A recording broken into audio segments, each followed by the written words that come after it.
భారత్లో చూస్తే ప్రపంచ జనాభాలో మనది 18%. బట్ మన ఏదైతే జబ్బులు ఉన్నాయో అంటే పల్మనాలీ రిలేటెడ్ రెస్పిరేటరీ డిసీజెస్ ఉన్నాయో అది ఆల్మోస్ట్ మనకు 36% ఉన్నట్టు మనకు అంచనాలు చెప్తున్నాయి.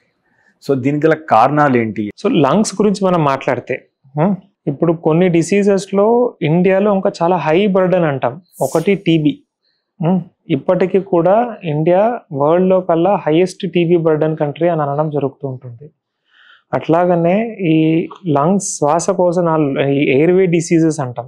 అందులో కూడా ఆస్తమా అండ్ సిఓపిడి ఈ రెండింటి జబ్బుల్లో కూడాను ఇప్పుడు ఇండియా వరల్డ్లో కల్లా హైయెస్ట్ నెంబర్ అని అంటాం. దీనికి 2 కారణాలు. ఒకటి మన జనాభానే ఎక్కువ.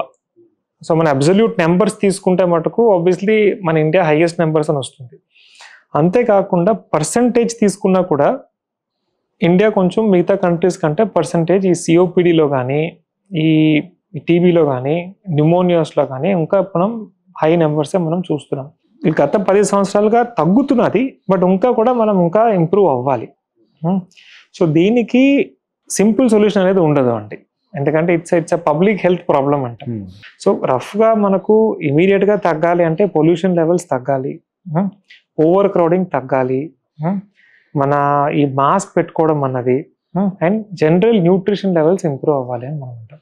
62 లక్షల మంది ప్రజల్లో మెడ్ప్లస్ బ్రాండ్ మెడిసిన్స్ కి మారడం వలన 915 కోట్ల రూపాయలు సేవ్ చేసుకున్నారు. అదే మెడిసిన్స్ అదే క్వాలిటీతో 50 to 80% డిస్కౌంట్లు.